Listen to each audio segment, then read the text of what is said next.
इतनी बड़ी बेशर्मी, इतनी बड़ी बेहयाई, क्या बताऊं मैं आपको। जैसे ही मुझे पता चला ना, मेरा तो पूरी तरह से दिमाग ही हिल गया।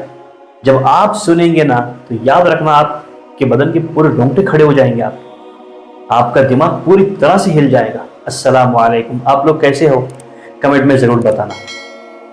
एक सगे भाई ने अपनी ही सगी बहन का रेप कर दिया। अब जो बहन है उसकी उम्र कितनी होगी जिसका रेप हुआ है?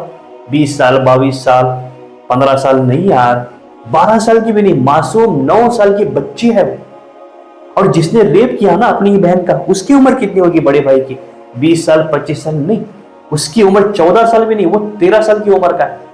यानी कि 13 साल की उम्र का भाई अपनी ही सगी 9 साल की उम्र की बहन का रेप कर दिया। जब वो बच्ची का रेप होने के बाद वो बिलबिला रही, तड़प रही थी, और तकलीफ की वजह से उसने ये कहा अपने भाई से, तूने मेरे साथ जो जो भी किया ना, ये सब कुछ मैं पापा को बताऊंगी।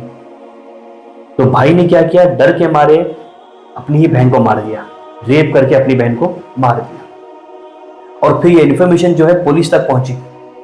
और माँ, क्या बताऊं अब मैं ये तो आपको, माँ, वो दोनों बच्चे एक ही माँ के हैं। अब माँ का फर्ज बनता था गुनहगार को, अब गुनहगार कह सकते हैं नहीं कह सकते, वो अदालत डिसाइड करेगी। यहां तो मैं ये कहूंगा, जिसने गलती की है उसके बारे में बताया ना, नहीं, माँ यहाँ पे अपने बेटे को बचा रही थी। अरे जिसका रेप हुआ वो 9 साल की मासूम बच्ची है, वो भी उसी माँ की है जिस माँ का ये बेटा है। वो बच्ची के बजाय अपने बेटे को बचा रही थी। जब पुलिस वालों ने उसे पकड़ लिया तो उससे पूछा, इतनी बड़ी हैवानियत, इतनी दरिंदगी कहां से आई तुझमें, क्यों किया तूने ऐसा? तो उसने क्या किया बताया। उसने क्या बताया, मैं अपनी मम्मा का फोन लेकर उसमें पॉर्न मूवीज देखा करता था, गंदी गंदी फिल्में देखा करता था।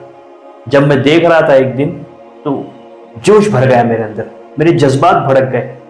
मेरे सामने मेरी बहन दिखी तो मैंने अपने आप पर, मुझे काबू नहीं हुआ, काबू नहीं रख सका मैं अपने आप पे, तो मैंने ये सब कर दिया। ये सुनते ही ना बदन के रोंगटे खड़े हो गए मेरे। अल्लाह अकबर, कितनी आजादी देते हो बच्चों को यार, उतनी ही आजादी दो बच्चों को जितनी उन्हें देनी चाहिए। आजादी इतनी मत दो कि वो जानलेवा बन जाए या नुकसानदायक बन जाए, उतनी दो जितनी देनी चाहिए।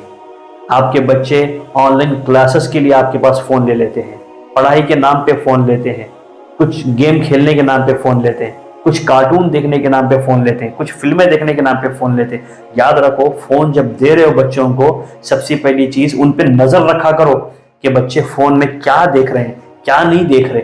अरे हमारा बच्चा तो फोन लिया है, कोई बात नहीं, ये तो ऑनलाइन क्लासेस चल रही है, पढ़ रहा है, हमारा बच्चा लिख रहा है, हमारा बच्चा बस कार्टून देखता है, हमारा बच्चा बस जो है सिर्फ पढ़ाई करता है, ये सब सोच के रहोगे ना तो इससे बड़े हादसे होंगे। याद रखना, ये तो मामूली नहीं कह सकते, लेकिन इससे भी बड़े हो सकते हैं।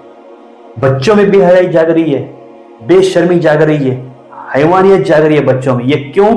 ये सिर्फ और सिर्फ मोबाइल में गंदे कंटेंट, गंदी चीजें देखने की वजह से हो रहा है। इसलिए मैं कहूंगा अपने बच्चों को जब मोबाइल दे ही रहे हो तो पूरी तरह से नजर रखो उन पे कि वो मोबाइल में क्या देख रहे हैं, मोबाइल से क्या सीख रहे हैं और क्या समझ रहे हैं मोबाइल को, तभी जाकर फायदा होगा, वरना इससे बड़े बड़े नुकसान होंगे। याद रखना।